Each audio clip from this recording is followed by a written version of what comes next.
It's time for Coffee with the Chicken Ladies, a podcast for people who love chickens. Hey everybody and welcome. It's Chrisie&Holly from Coffee with the Chicken Ladies. We're here and this is episode number 55 of our podcast where we talk about everything chicken, family, fun, and More chickens. more chickens. We drink a ton of coffee. I'm talking a ton, but most importantly, We hug chickens every day. and kiss them too. Don't forget, we brew coffee from a little coffee house here in Bel Air, Maryland. Holly Ann, what kind of coffee are we brewing today? This is Donut Shop. Donut shop? It's actually We need delicious. some donuts with it, though. Yeah. Where are they? They're not here. They're not here. So, are you ready to drink some coffee and talk? I am. Okay. How are you doing? Great. Working on Christmas stuff. Oh my goodness, so much Christmas stuff. Mm-hmm. I have been so busy, and we are so busy with podcast stuff, which is excellent. It's a great problem to have, isn't it? But then you match like holidays and kids and Mhm. animals and Yeah. everything else that goes along with it. And you're like, how many hours are in this day? Not enough. I think the month of December, we should have like 27, 28 hours in a day. As long as I can sleep for a I was large going to say, chunk it's still of them, sleep. Like, right? it should just kind of roll into it Yeah. for at least a month. It is super fun. And like if you don't decorate, then you regret it. Yeah. And it's super fun, but there's no denying by the time you get it all done, you don't have that long to enjoy it. I almost feel like you put it up and then you want to enjoy it for a few weeks afterwards Mhm. because it took you the few weeks in December to get it it all all the way together. you wanted. Yeah. Yeah. And then everybody's like, well, are your Christmas decorations out? I'm like, I just took this stuff out, man. I do Right. not want to pack it all back up. One thing that we're both working on are chicken-themed Christmas trees. I know. We can't wait to put our pictures up. Now, you have an amazing topper for yours. Yes. I'm still trying to invent the topper for mine. I'm not even sure where that's going to go. I have to get it done soon. I know. There's so much stuff you could do. It'll probably involve some feathers, maybe. Or a wreath. That would be cool. Maybe. I'm not sure. I've got some Chicken wire. vague... oh, God.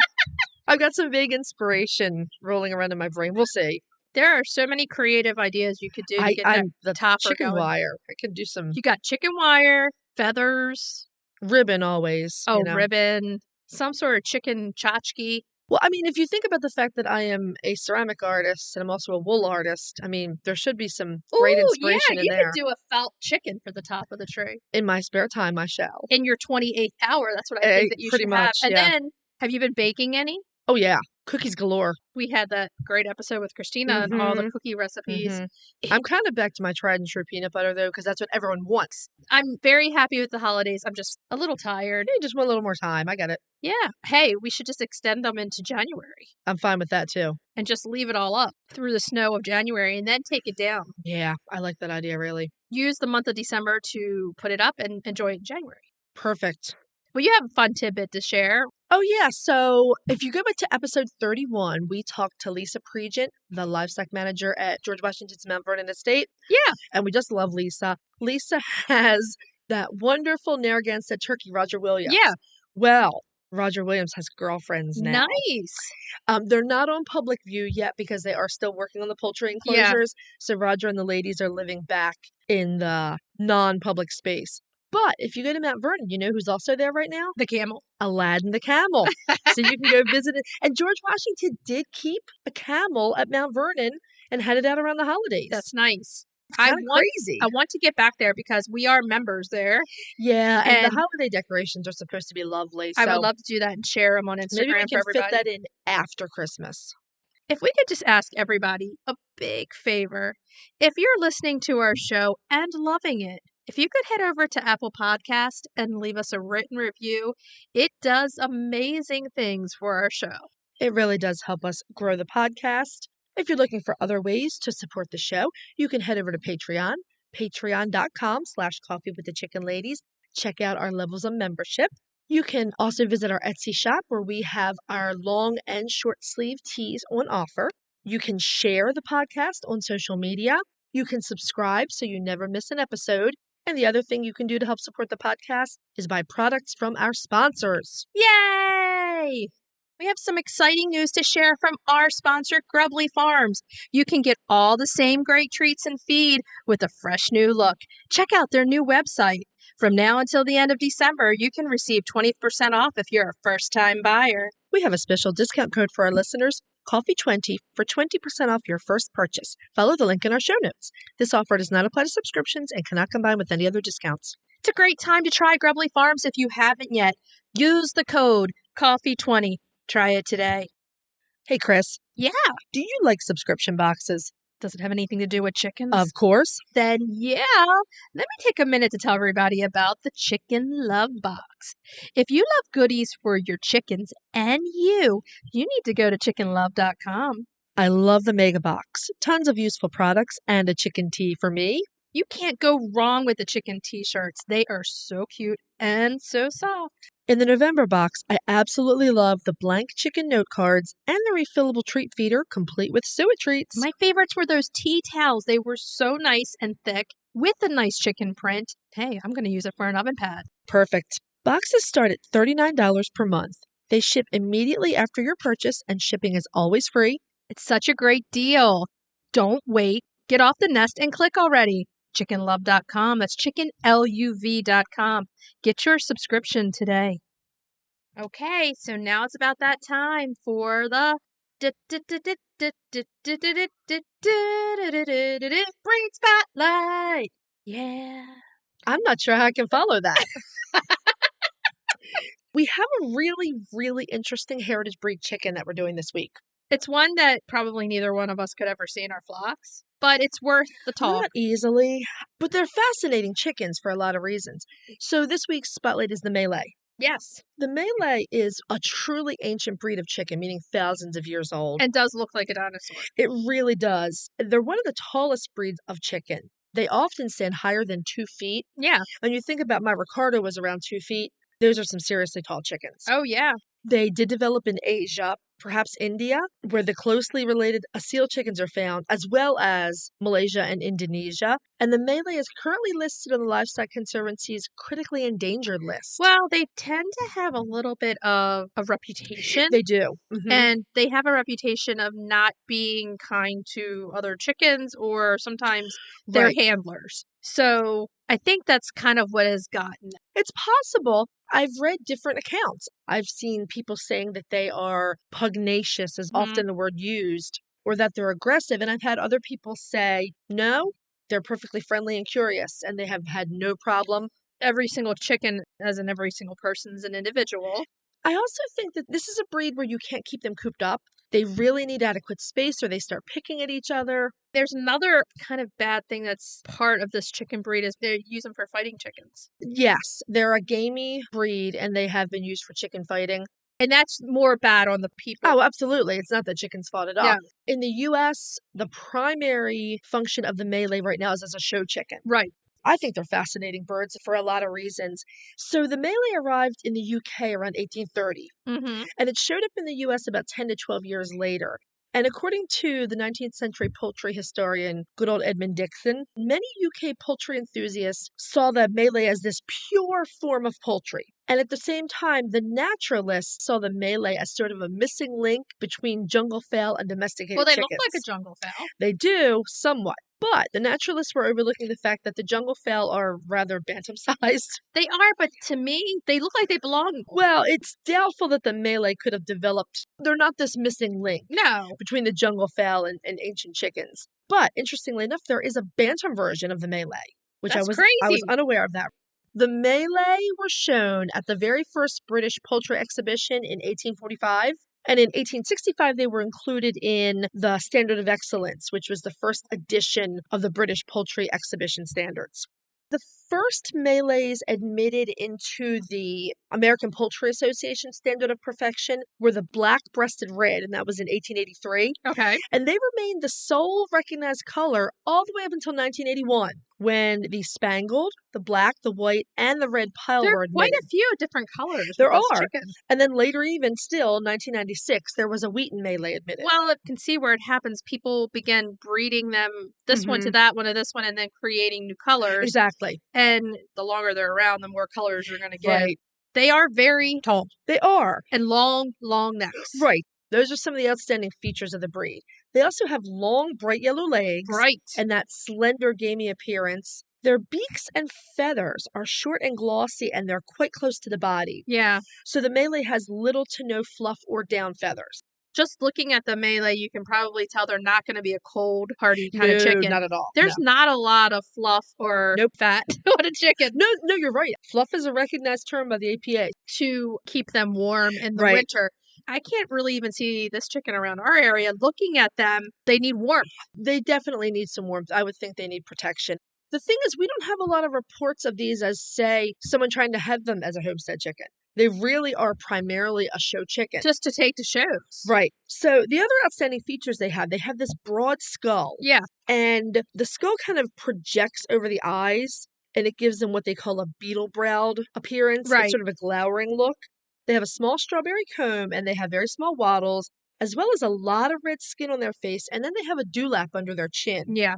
So the overall picture is of a kind of angry and devious giant bird that wants to eat you. When you see a lot of chickens drawn, a lot of them draw basically the Malay. Tall and proud and slightly pugnacious. Basically. Yeah. And you can see where the Rhode Island red comes from this chicken, because look at the neck. That's the interesting thing. So the Malay is the foundation breed for two of our extremely popular heritage breeds. Yeah, The Rhode Island Red, one is the Rhode Island and Red. the other is my beloved Brahma. Yeah. And they're kind of easy to see in the Brahma. The Brahma has the dewlap, they have the small wattles, they have the beetle brows. But they have the fluff that covers it all. Right. They also have that short, wide beak and the yellow legs. And even sometimes the expression of the Malay. Brahmas are super sweet, but people will say they look grouchy. Yeah. It's just that they have that skull. Except, yeah, you're right. Tons of feathers. Now, the body shape and the neck, to me, I can see the Rhode Island Red in that. Yes, definitely some of the head. If I look at Spicy out there, her neck is super long. Also, those bright yellow legs. Yeah, and she stands tall. Yes. But she has a very large floppy comb. So that's a little bit different. But you can see where it all comes from for sure. Yes. It's fascinating to me that there are such differing reports of them. But at the same time, the reports are from a relatively small group of people who aren't keeping them as pets generally. Right. That's where we're going with this. This is a chicken that is very well known, very ancient, but has come across with some bad reputations, over the years. Right. So they look giant, right? You look at them, they look really big because they're so tall, but they're not really that big. Hens are only about 5 pounds, and roosters, believe it or not, are only like 7 or 8 pounds. Yeah. They look like they would be much, much bigger. There's a modern game breed that's similar to them as well. Again, one that's largely kept as a show chicken, but has that similar stature. It doesn't look the same as the Malay in the head, though. The one that really has the distinctive Malay look is the Roo. Yes. He definitely is what you think of when you think of Malay. Yeah, the hens, I mean, you see those things at the hens, but it's not as... They're shorter.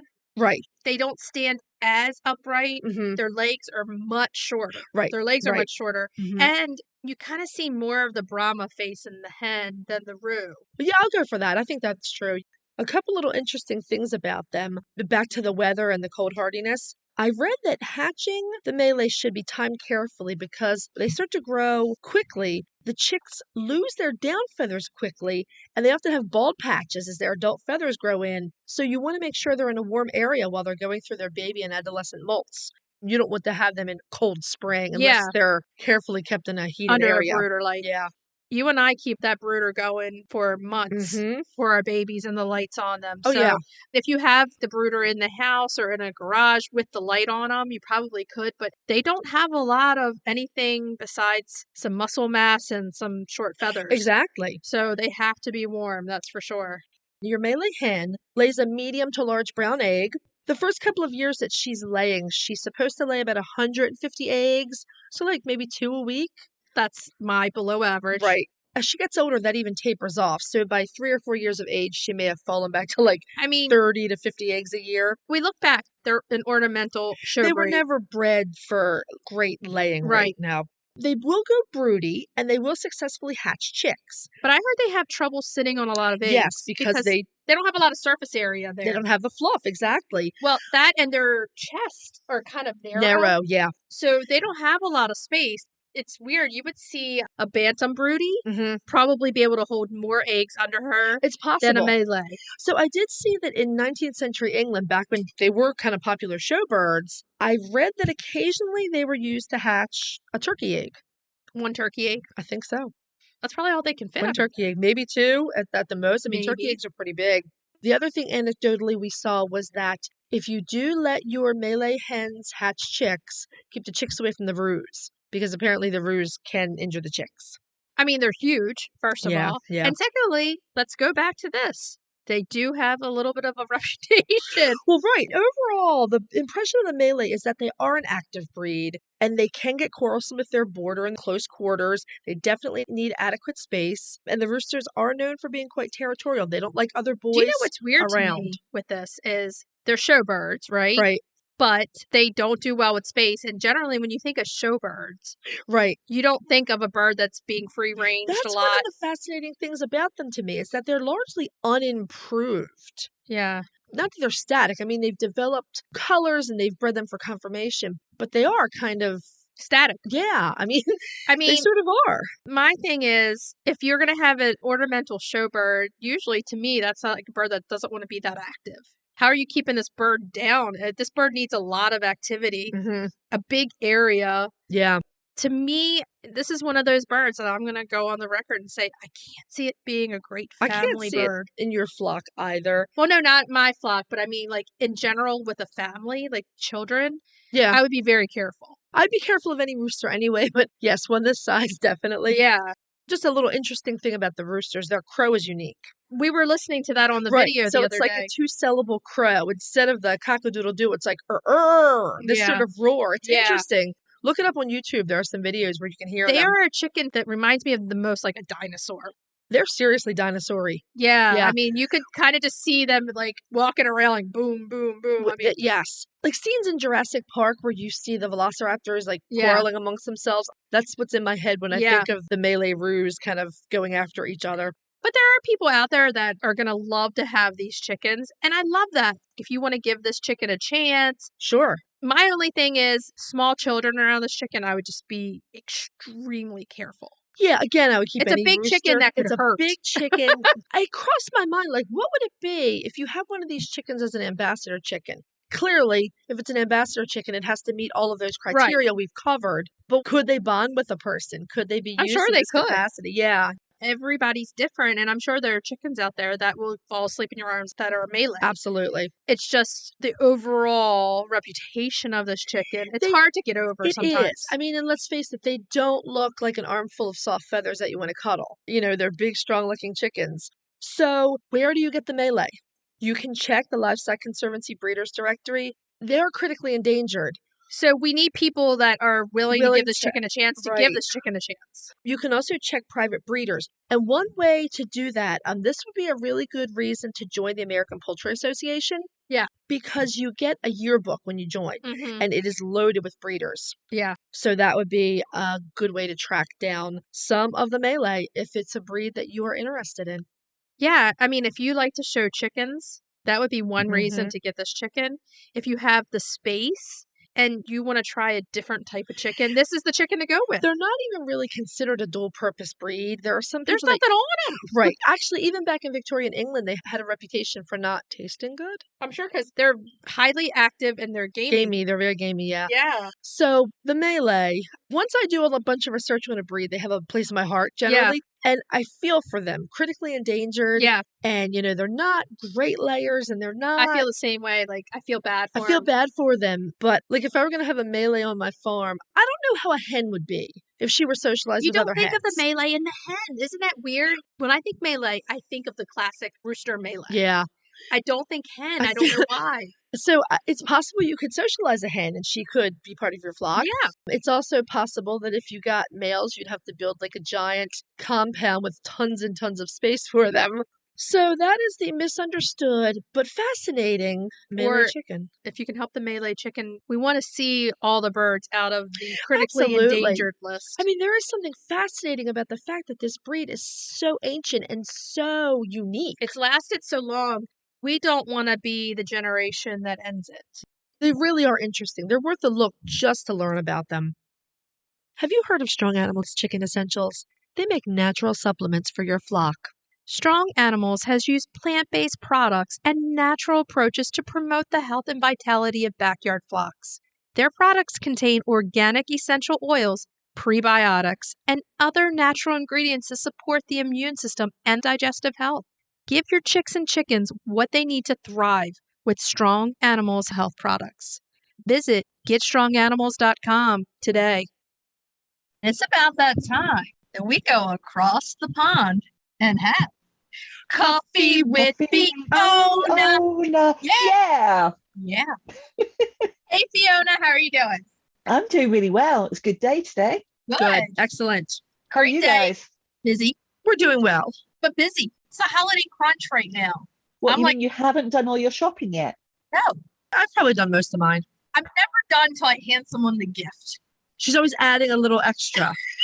Her gifts are always a little extra. There's always a little extra. And it's nice, really. Hey, I am a little extra. I hadn't noticed. Not noticed. But no, I have nothing to say to that. Nothing at you all all. know and love me, so yes. But I do tend to not be done until I hand you the gift. Yeah, I know. It's true. And it's like just running around baking, cookies, That all. part's fun. We leave tomorrow on our big Christmas episode trip. So we're going to tell everybody now where we're going. Yeah, why not? Sure. Yes, please. We're going to Colonial Williamsburg. Because we know how to party. Oh, Colonial Williamsburg. Even I know about Colonial Williamsburg over here in the Yes. UK. It's gorgeous. And they do it up so beautifully for the holidays. But do you know what they breed in Colonial Williamsburg? Nankins. Oh, like little George. Little Yes. Yes. George. We're George and going to Martha. see the little chicken. And our special Christmas episode, which will be next week, is going to be all about a colonial Christmas. Yeah. So it's going to be so much fun. But I just want to hear little George just crowing one more time because he's so cute. He's so cute. Yeah, we can put some more video up with George crowing. I So want to have his own spot on the podcast as well, though, please. He should be at the very end. what, after Casper? Yeah. Maybe we should use George to introduce some of the segments. He can't take my spot. We'll have to figure this out. Maybe he can crow and then you can sing. I don't know. We'll work this out. We're going to go see more Nankins, talk to the amazing livestock staff at Colonial Williamsburg. It's going to be fun. And Well, we're that's a lot of taking fun. the little chicken ladies with us, my two, Sophia and Ella. So it's going to be the four of us girls trip. It's going to be a fun time. I can't wait to see it on Instagram. Oh, we'll call you from there. I know you will. Fiona, look. That's one of the video call. Isn't it cool though that we can do that? It We is. can video call Yeah. you in the UK. I love it. But And we just do. remember that when you're ringing me at midday, I've got my glass of wine in the evening. So Yeah, we just know. bear that in mind. Just That's in why we case I'm call you not at that time. considering. That's why we call you. Anyway, we're going to talk about substrate and muddy runs now, or how to prevent muddy runs. And what to do in the winter when all that snow and ice come, because January and February, it's the worst months when it comes to winter and ice and melt and refreeze. Yeah. And that's why we wanted to talk to Fiona about this and talk about what we all do so that we can give everybody some pointers. Right. And if anybody else out there has some pointers you want to send to us, please do. We're always looking for new ideas. That's for sure. Yeah. So what do you do, Fiona, when it's just a mucky, muddy mess in that run or in your yard? Well, until we had avian influenza restrictions and the housing restrictions, it wasn't a problem for us. And then all of a sudden, we've had to think about it because the chickens have gone from their giant field into smaller runs. So there's a few things that we do. Usually, we actually make use of wood shavings. So, you know, the great big compressed bales that you can buy for horses? Yes. We buy those. We don't buy the bales that you can buy for chickens. The horse ones are cheaper. That's the first thing. Yes. And the second thing is that usually horses are on wood shavings, not on straw, because they're allergic to the dust. So Right. they're highly dust extracted and they're treated and there's no mold spores, no issues at all. So they're cheap and they're hypoallergenic. They're amazing for chickens. That is actually what we both use for our coops. Yes. And Yeah. it's a chicken boredom buster too, because if you give them the entire compressed bale, let those chickens tear it to bits and spread it out for you. You don't They love even it. have to do any work. It's amazing. Yeah. They love it. They love it. They do. So that was one thing that we were talking about, Holly and I, the other day, is in our runs, we use wood chips either from trees that have been cut down or purchased that aren't treated with anything, and we put those in there. Mhm. Inside the coops, we use exactly what you're talking about, the pine shavings that are compressed. That is a good thing that you can do if you have excess of mud for a few days. Yeah. They're inexpensive.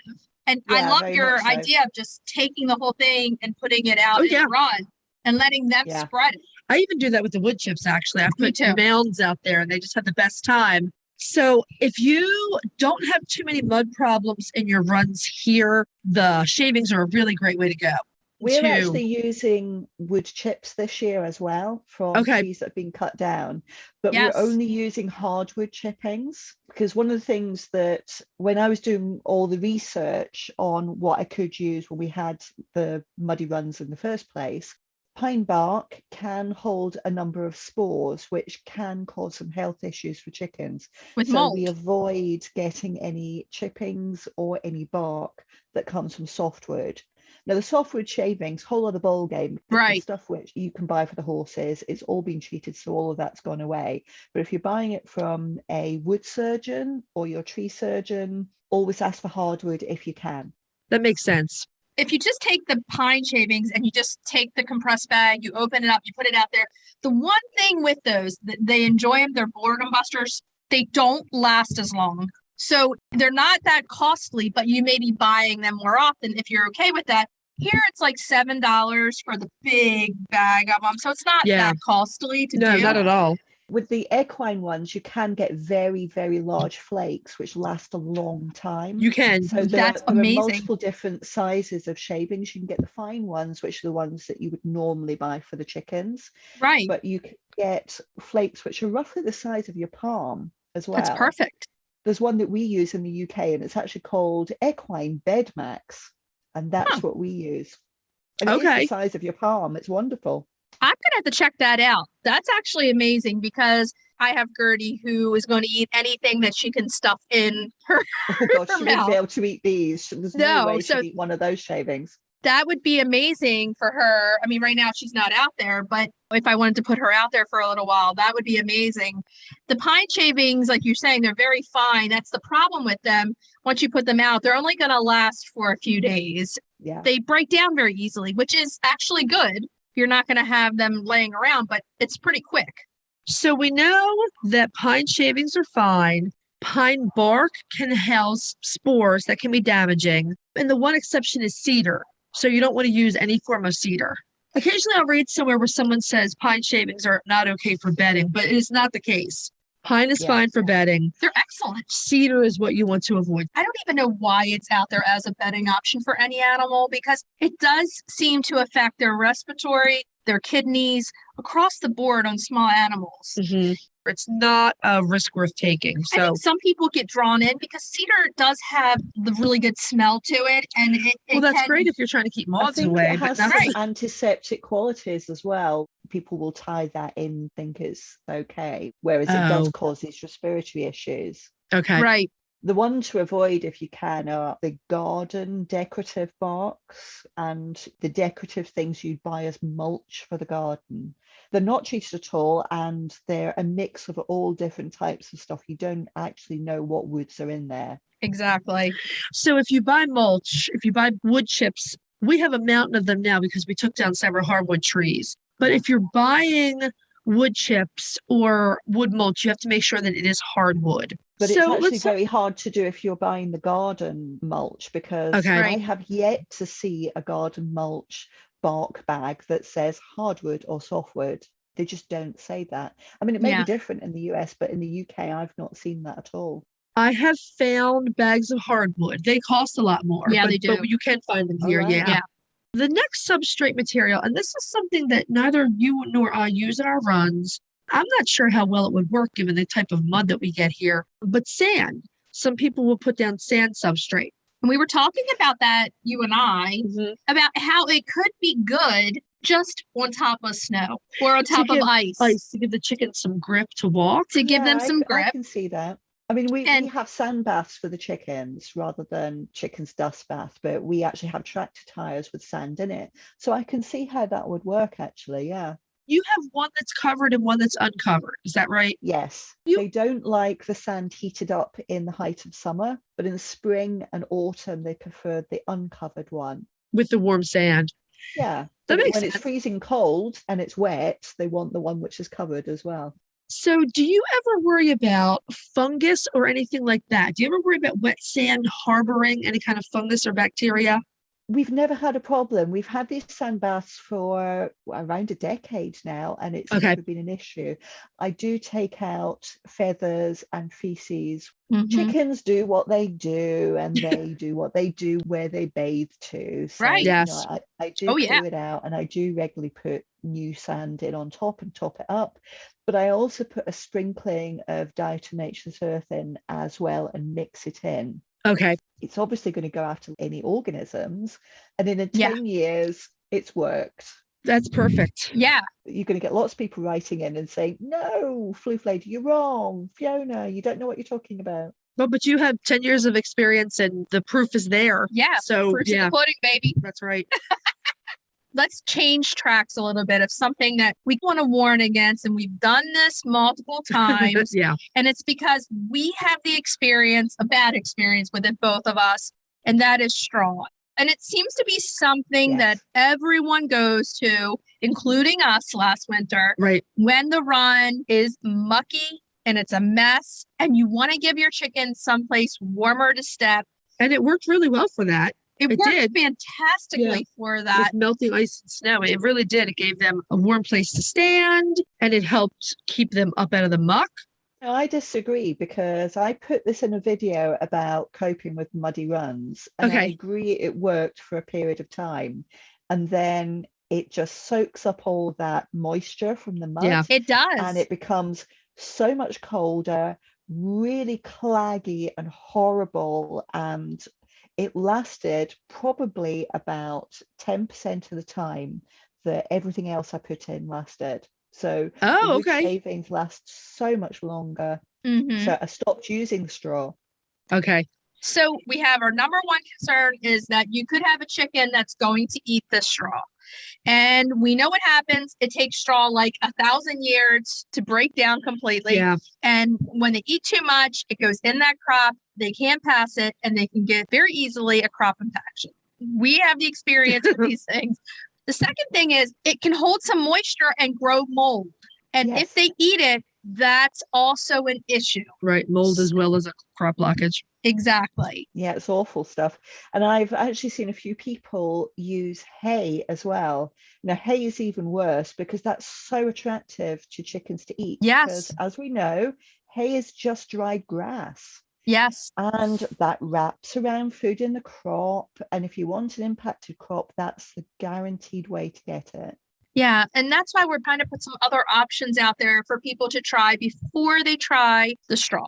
If you don't have chickens that eat the straw, you might be okay with it and nothing Right. will happen. Yeah. Our chickens don't eat the straw, but it was the effect of it just soaking up all of that moisture was horrible. Mhm. Yeah. One thing which some friends of ours did, and I did put it in the Muddy Runs video, was actually to raise the level of the floor as well. And I know that sounds funny, but what they did was put pallets down.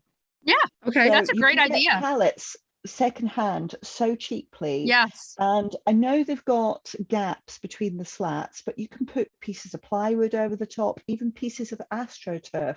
And actually, astroturf is great because that's warm on your chicken's feet. Right. Yes. And you can just hose it down when you need to clean it as well. So you can just take it out and hose it down to That's get a rid great of idea. That is a fantastic wonderful. idea. I love that. That's a really great I idea. really love that idea. We have pallets all around that people are either giving away or you can get them from different stores and it gives them a place. Now, here you can get pads that you can put down where they can stand on them.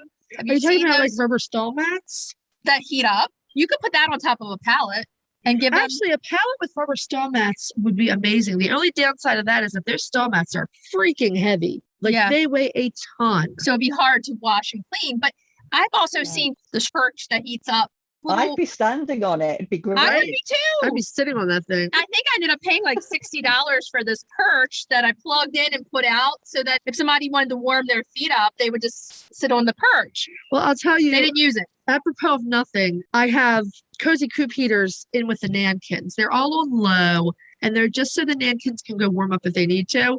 You know, they'll perch on them. You could put those on They'll a pallet. perch on the top and then we'll warm their little feet. Yeah, During the day, you could put that on a you pallet could. and they could stand up on there and against it and warm up during the day if they had Both to. the pallets and the AstroTurf are really, really good ideas. I love those ideas. Yeah. They're new to me. I have not thought about that, but that's a great idea. We've got something else here in the UK which are called range protectors, and we've got some of these, and we don't use them as mud protection. We actually use them to reseed patches in the field. Okay. They are basically plastic grids, but they're in a grid format, so the chicken stands on top of them and the earth is a little, maybe 2 or 3 inches below the plastic pad, but grass can actually grow up through the grid pattern. So Nice. you can put the seed down, the chickens can't get to the sprouting seed. Nice. So you can easily reseed the field.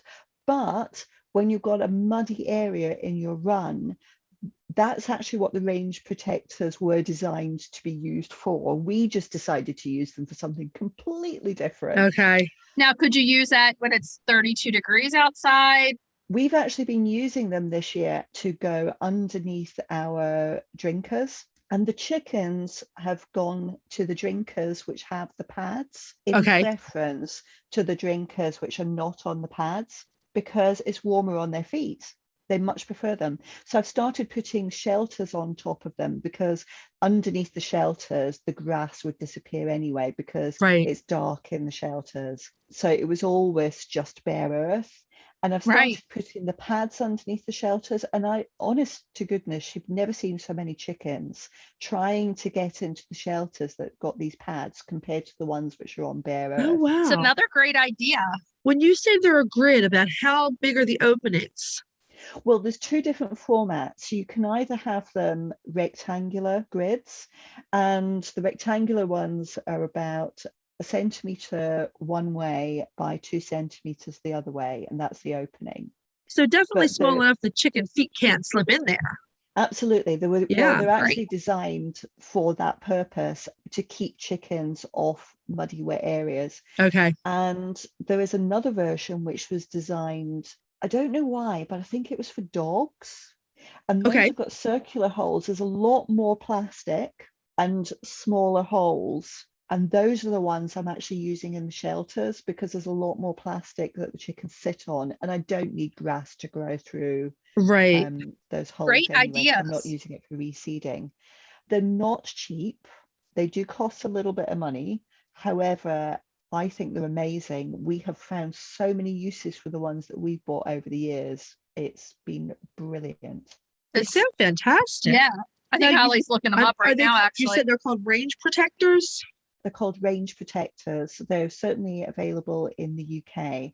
And it's a company called Feather and Friends that sell them. And I know they sell them through Amazon in the UK. Okay. They are amazing. They do not sell to the US. For our UK listeners, I will link them in our show notes for our UK listeners. And I will spend some time researching to see if there's any similar version of something here that we can use. And if I find it, we'll mention it on our next episode and put it in the show notes. I mentioned stall mats. I think stall mats could be a really fantastic addition. But again, they're expensive and they're heavy as all get out. There are interlocking rubber tiles. Oh, yes. They're pretty lightweight. They're certainly lightweight enough for chicken, and you can hose them off. I wonder if they're weatherproof, though. That's a good question. When I used to have a booth at the farmer's market, we would use them to stand on because it was so cold just standing on asphalt.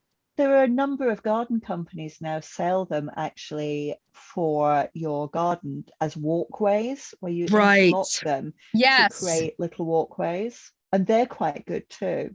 That you could put down in a spot to give them a place to go that's not the hard frozen ground. Right. You can get them up out of the weather. Yes, If you have definitely. precipitation overnight, you can just put them, say, back down the next day. And they usually have some texture to Some of stop them your chickens from slipping. are almost like shingle, kind of.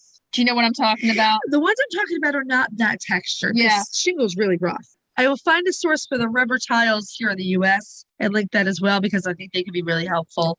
Fiona coming to the table brings a lot of different perspective on this. So everyone's first thing is to go to straw, and we want to discourage that. So giving some other options that we're all using. I love this, how we all are bringing something to the table that's a little different.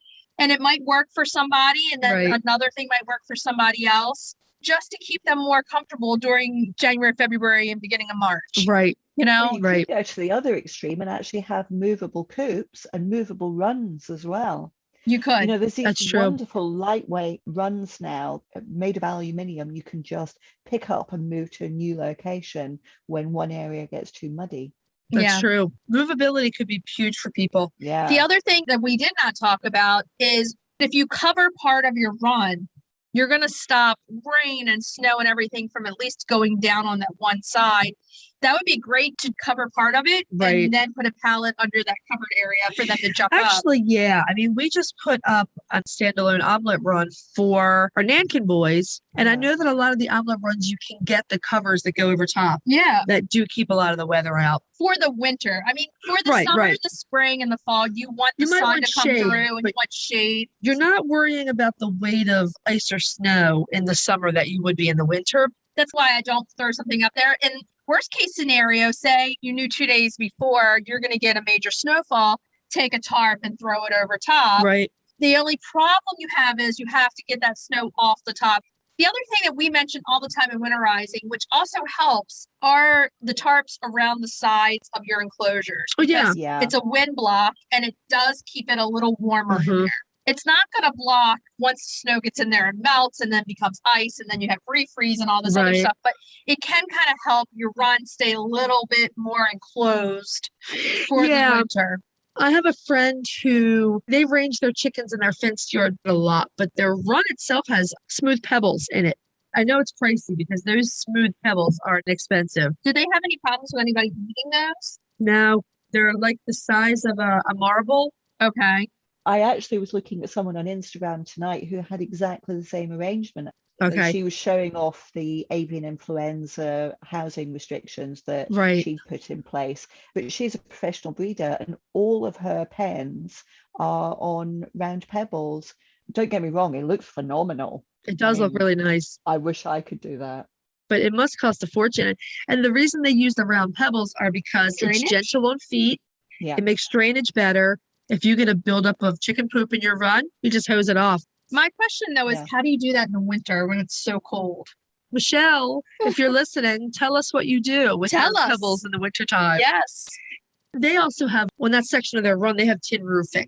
A tin roof. Something to cover the run to stop the snow and ice. And then you're just dealing with extra cold ground. And then you can even use a sand and a tire to give them a place that's up off the ground a little bit so they're not sitting right there on the frozen ground. Yeah. There's a lot that you can do. It is harder in the winter, that's for sure. But then we think back to the summer when it was 100 degrees and we had all the fans going. Each season has its challenge. That's for sure. Giving them a place to go that's not frozen in the winter, that's the challenge for sure. But I mean, we talked about pallets to raise the level of the floor, but for most people, if you look around where you are, there'll be something that you're not using that actually you wouldn't mind giving to the chickens. Garden chairs that don't hold your weight anymore, they can sit on those, they can perch on their backs. A child sandpit, turn it upside down so it's got that flat bottom they can use to sit on as well. There's all sorts of things that will just be a little bit more comfortable than them being on the wet ground. Right. I'm sorry that you have to think about it in the UK as a result of the avian influenza lockdown, but you're wrestling with one of those problems that we have because we do have the aerial predators. Yeah, we're keeping the chickens safe. Yes, it's a big inconvenience having to build structures for us because we don't have these enclosures as a matter of course. Right. But if it's going to stop my chickens getting a really horrible disease, I'm going to do it. Absolutely. Yeah, for sure. And anything that we can suggest or anybody out there has any ideas to keep these chickens a little bit warmer in the run area. Now, we're not talking about the coops right now. Right, in the We're run. talking about in the run, in your enclosures where they spend their day. Shoot us a direct message with any suggestions you have. We would love to hear it. Fiona's come to the table with a lot of good suggestions on She this. always does. She always does. I mean, if you think about it, there is almost 40 years of combined chicken experience right here. That's a lot of years. That's a lot of years. But I'm only Thanks. 29. We're so old birds is what you're trying to say, isn't it? What I'm trying to say is that you learn a lot over the years. it takes some time. It's really easy to learn. It does. It takes time to learn. It takes time to try different things. It's really easy to say, I did this last winter and it worked. You should all take my suggestion. The reality is the three of us have been through probably more than we even want to mention. But you learn in that the stuff which doesn't work as well. Yes. So, you know, as we Yes, said, we discussed have. straw tonight. All of us have tried straw. Yeah. All of us have said, really bad idea, but we did try it anyway, didn't we? So yes, we did. Yeah, you have to try it. We've learned our lesson the hard way. Holly Ann and I. Well, I went back to it last year. I hadn't used straw. I think it had been 15 years before I had put straw down in one of my runs because I was always afraid. Straw is a very strong bast fiber. It doesn't break down easily. If you look up how long it takes like over 1,000 years for straw to break down. I'm not surprised. I mean, it's a very strong cellulose chain. Yeah. So I thought, all right, I'm going to do chopped straw because maybe if it's in short pieces, it won't be so bad. And I was wrong. One surgery later, straw is done forever. So mine is 2 surgeries later and 8 months of crop issues. Right. And a chicken who still is not back in a run almost a year later. And I am done with straw. We've had so many years of experience here. It takes time to live and learn. Still learning. We're still that's learning. Why I like having these conversations with you because I learn so much. You tell me so many new things which I didn't know before. Same here. Likewise. Everyone's still learning, and it takes a long time to go through these life experiences with them and say, okay, this is a no-go. This is a yes. I've tried this. Holly Ann tried it once, didn't like it. She gave it the benefit of the doubt, tried it a second time. Well, and I'm also finding that things that worked on my farm do not work at our new place. So we just try different things. I think where I am now, because we're so wooded, I don't think we sit quite as high as the farm, but we're so wooded that the turf itself is different, probably from years of leaf loam breaking down. Our new place gets muddy way quicker than the farm ever did. And mine gets muddy super quick. Both of my runs get muddy because all I have in there are the wood chips from trees that have come down, and it leaves a lot of dirt under there. It works great 3 seasons of the year. Right.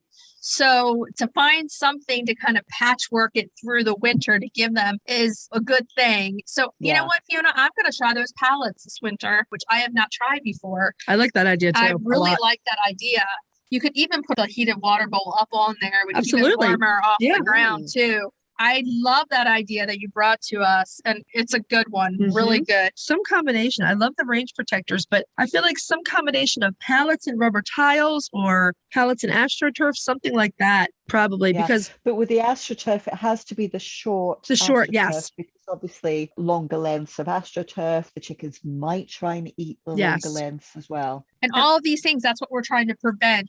Right. Instead of eating what they're not supposed to eat. That's a big part of it. It is. Yeah, I like all these ideas. Again, if you have any other ideas, shoot them to us. We would love to hear them. So everyone's probably aware by now that there has been an avian influenza outbreak in the UK and that our UK friends are going into lockdown again. So Fiona, we just wanted to see if you can give us an update. Well, first of all, it's not lockdown anymore. It's flockdown. We have our own special name. Well, we've got to have some comedy to go with this because it'd be completely depressing otherwise, because it's not just one outbreak, it's multiple outbreaks. I'm signed up with the government website to get updates via text and email when outbreaks happen. And for a little while, it was one little text every few days. And, you know, you'd be able to have a look at the interactive map and work out where it was and see if it affected us. Right. And then this last week, I got a text most days saying there's been multiple outbreaks. Check the map to see if it's anywhere near you. And you'd be thinking, oh my goodness, is it near me? Goodness. It's crazy. There's a lot this year. That's really too bad. Would you say sense more than last time that you went into lockdown that it's more outbreaks right now?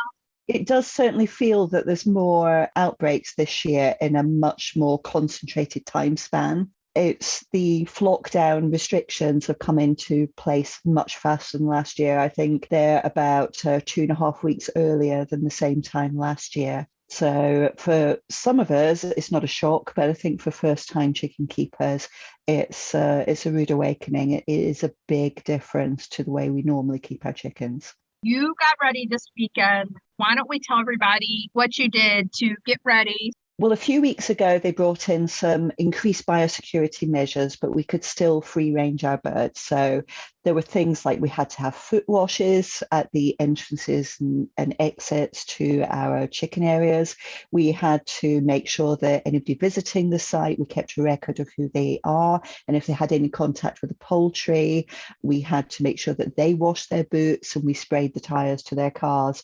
So it was really quite sensible things, which a lot of more commercial poultry areas would do anyway.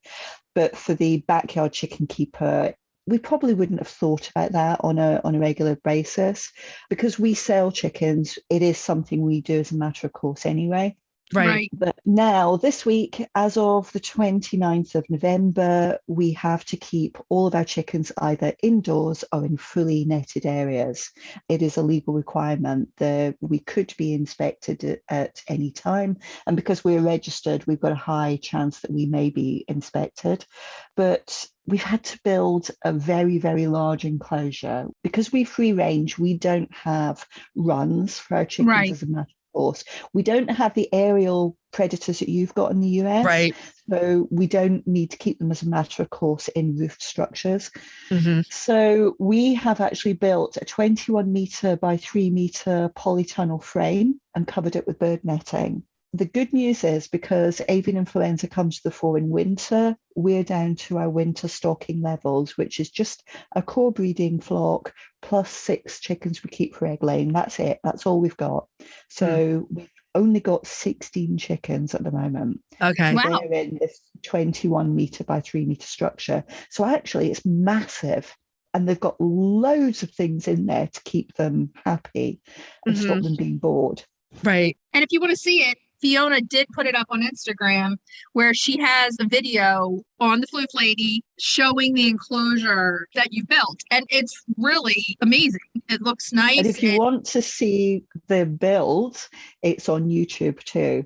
On Okay. English Country Life. Well, Yeah. I'll link to it in the show notes so you can get to it easily. Yeah. But the wonderful news was that we had a very short notice period. So the UK government basically announced on the evening of the 24th of November that at 1 minute past midnight on the 29th of November, this came into effect. Legal requirement, bear in mind.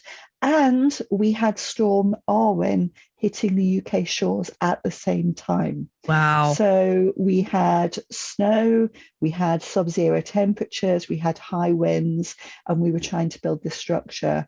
And we weren't the only ones, but the majority of the UK poultry keepers are compliant. We are following the rules. So we all managed to do it in time. But yeah, Defra, can we have some more notice next year, please? That's wow. Yeah. My question is, in the years previous to this, is it about the same time every year? Is there a season Is there for a it? season for it? Yeah, very much so. Just like human flus, it's actually a lot more virulent in the winter months. And with avian influenza, it's higher risk because we've got migratory waterfowl, which are the main carriers of the virus. So we've got them coming in from all over the place, particularly where we live. We're actually somewhere called the Wash, which is one of the biggest nature reserves in the UK for migratory waterfowl. So Wow. actually we're at quite high risk where we live. But the interesting thing is we've only had one case on the Wash of avian influenza. And if you actually have a look at the interactive map, most cases appear to be inland, which blows my mind. Yeah. That's fascinating. That is Yeah, I crazy. thought so. Huh. Well, for U.S. chicken keepers who don't know much about the avian influenza, we will link to Fiona's English Country Life YouTube videos. We will also put a link to our previous episode Yes. where Fiona took us all through avian influenza, what causes it, the particulars, etc. And I yeah, hope you don't get it in the US Us because too. it really is a horrible disease. It kills poultry incredibly quickly. It is just not pleasant at it's all. terrible. And we hope that your lockdown is short-lived. Yeah. And that the chickens can come out soon and it's safe. I suspect it will last until the migratory water birds actually leave the UK shores. We've had it twice before, and the restrictions have been lifted in April and May. So I suspect it's going to be April, May 2022. Are there any studies? Is there anything that indicates why the avian influenza has become so much more of a problem in the last couple of years? I actually don't know why it's become such a problem. I think there's a bigger fear now as well that it could jump species.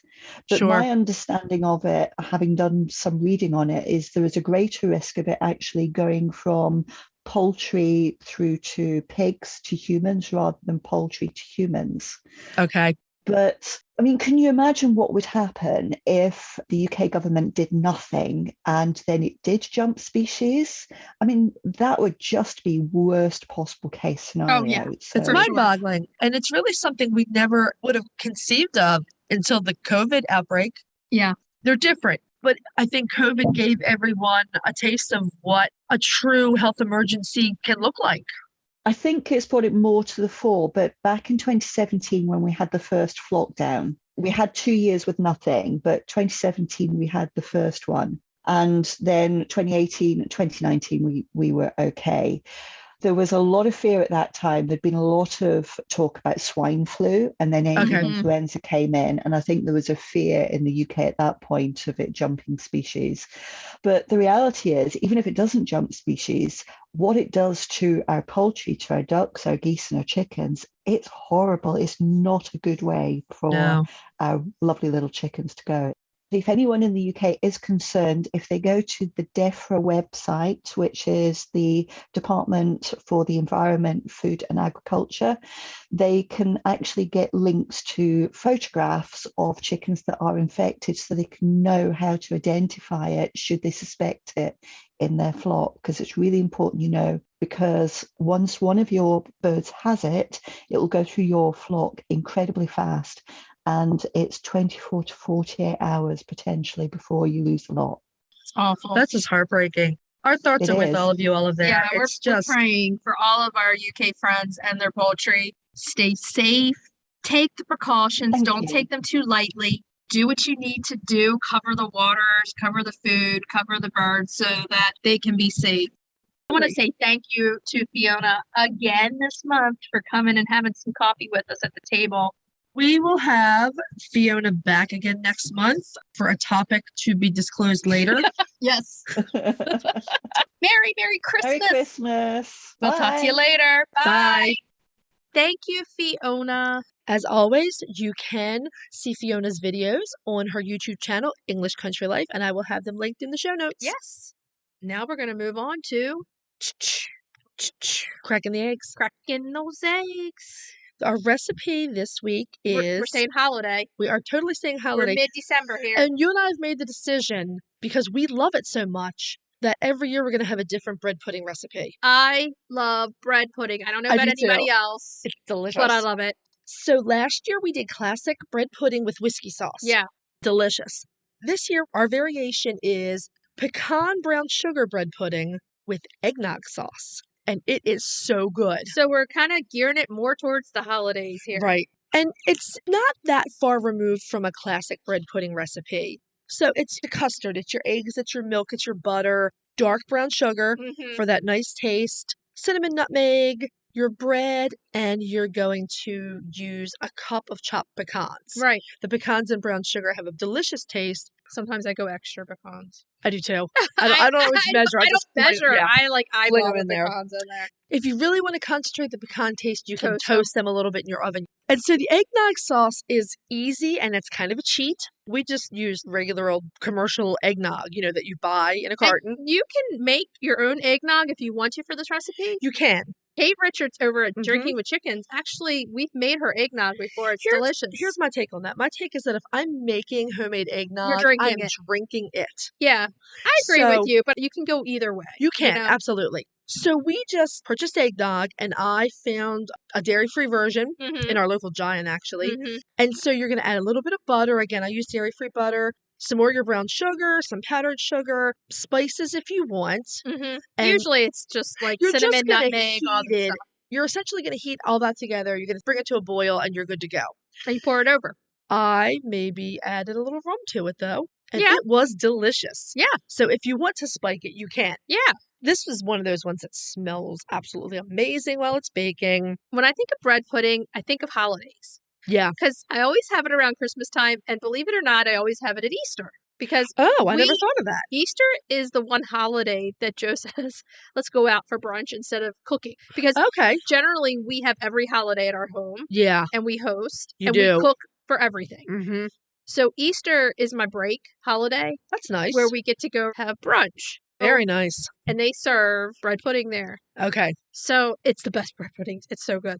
But yeah, bread pudding to me means holidays. Me too. It always means Christmas to me, or just cool weather. Yeah. But I see where in early spring that could be really good. Yeah. The eggnog sauce does not have any eggs in it like classic eggnog does. Right. But the bread pudding is going to use 2 eggs. Yeah. If you double the recipe, it's going to use 4 eggs. So that's where your eggs are going in. This is an easy one, I think. I mean, the hardest part of this recipe is just cubing all your bread. That's it. And that's not hard. That's not hard. No. We want to keep it simple during the holidays because we all need extra hours of the day during the holidays. So we want to keep these things simple and give us a treat for after we work so hard and party a little bit more. Bread pudding's good, man. Okay. So there you have it. Easy and delicious bread pudding. Yeah, make that bread pudding. Send us some pictures. Show us what you're doing. And as always, the recipe will be on our website, and I will have the gluten and dairy-free substitutions included. Sounds good. So let's move on to retail therapy. Retail therapy. Yeah. Okay, so retail therapy, we are sticking with Christmas. Chicken ornaments. Chicken Christmas ornaments. Can you go wrong with this? No. No, you can't. Number one, it's all chickens. Yeah. And we each have a Christmas tree dedicated to chickens. Chickens, yes. So we had some fun scouting out new ornaments. Episode 3 of last year, we reviewed the chicken offerings from Old World Christmas. Oh, yeah. I love Old World Christmas. Oh, so do I, because I'm just crazy about glass ornaments. I don't think that'll ever stop. I love glass ornaments too. I had to take a break from them when the kids were little. Yeah, absolutely. Because you don't want to get something that's like so dear to you. Oh, no. And then a 3-year-old isn't aware of it and she just said, Or dogs. When the dogs are younger, we wouldn't put them low, But I love glass ornaments and I love chickens, so. Well, Old World Christmas has a really cute ornament out this year. It is an egg carton with eggs in it. It's a glass dozen egg ornament. Oh, yeah. It's so cute. You can just Google chicken tree ornaments. There's so many. There are tons of them. And make a chicken tree. It's amazing. It's a lot of fun. Even just do a small one. An Old World Christmas ornament has the one with the chicken and the coop. Yeah, that was one of our favorites last year. The other place that you can go if you're interested in chicken ornaments is Tractor Supply. Yeah, they have a lot. They have a lot of cute They don't have the glass stuff. ones, but they have some super cute ones. They have some resin ones. They have metal ones. We each nabbed a few in there this year. Oh, yes, we did. The other thing is Etsy. So we have 3 favorite ornaments from Etsy. Yes. And again, all of these, as always, are linked in the show notes. So the first one is from a seller, RECCII, REECII, and it is absolutely gorgeous. It's a handmade quilled paper rooster ornament. It's beautiful. It's really pretty. It's really unique. It's colorful. I love everything about it, and it's $15. That is not bad to spend on an ornament that you're going to have for a lifetime. No, not at all. And that's handmade. It's handmade. Let's look at Etsy because Etsy is mostly all handmade. Mostly artisans on Etsy. Quilling is not something that you can really reproduce No. without doing it by hand. If you've never tried quilling, it's like twirling tiny pieces of paper into designs. Oh, yeah. So this one's gorgeous. One of our favorites. The next ornament is sold by a shop called Ornaments for Orphans. They sell gorgeous hand-carved wooden rooster ornaments. Now these are beautiful, again, colorful, hand-carved. They're $19.99. If you have chickens, you probably have a friend who has chickens. Right? This is a great little Christmas gift for the chicken lady. Yes. Oh, what a nice tradition. Every year. Give each other a different ornament every year. We should start that. Yeah. You know, this year for my birthday, I opened up the gifts from Joe and the kids, and Sophia was so excited. During our trip to Mount Vernon, I think we went in October on a Saturday or something. They snuck into the store and got me a chicken ornament. Is it the wooden one? Yes. I'm glad because I didn't get you one of them and I regretted it. Yeah. I love it. I have it too. Yeah. I love it. I love it opened it too. up and then Joe kept saying, that's from Mount Vernon. I'm like, I know. It's a Dominique. Yeah. They also have hand-carved Hog Island sheep. Yeah. So I have procured both of them, but I was kicking myself for not getting you the chicken. So, well, Sophia found it when they went over there. I was looking on the other side and she got it for me. I love the Christmas shop in Mount Vernon. It's up all year long. Oh, yeah.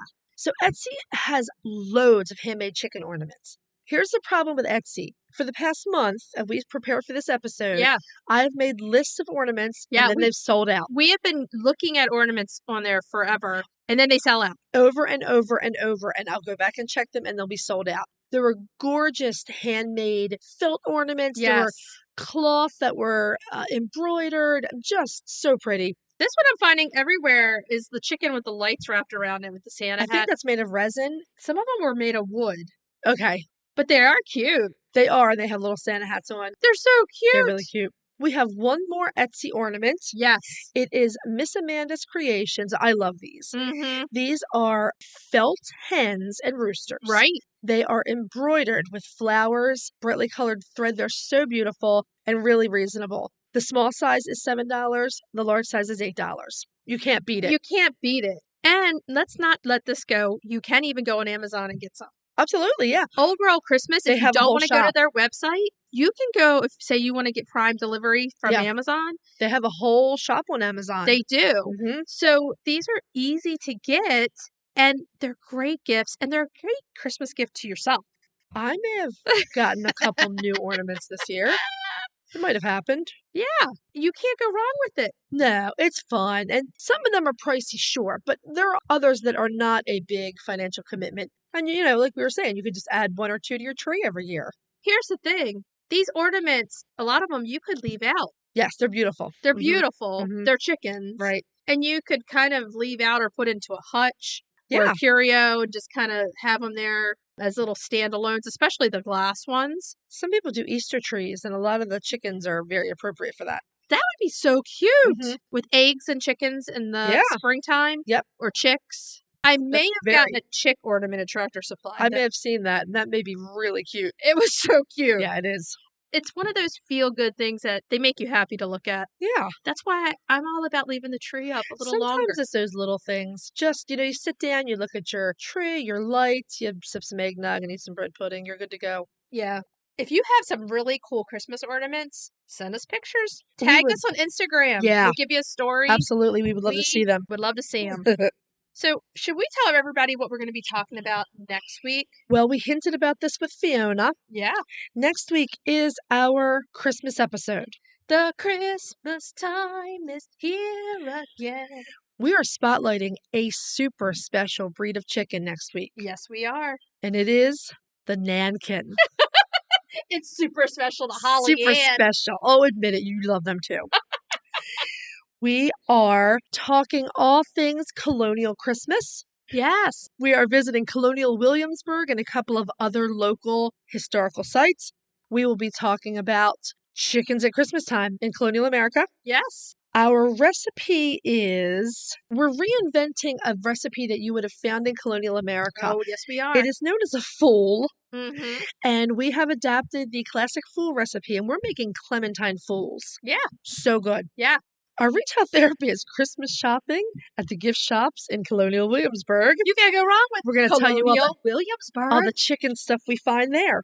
And we're going to have all of our pictures and videos and everything that we take And we're going to get us some figgy pudding. Yeah. We could have figgy pudding, couldn't we? Yes. Bring it So, out. What should we tell everybody to do? Hug your chickens. Every day and kiss them too. Don't forget, we'll talk to you next week. Bye-bye. Bye. If you'd like to see more of us, please follow us on Instagram at Coffee with the Chicken Ladies. If you'd like to help us grow the podcast, please leave us a written review on Apple Podcasts. If you'd like to become a patron of the show, please visit our Patreon page, patreon.com/Coffee with the Chicken Ladies.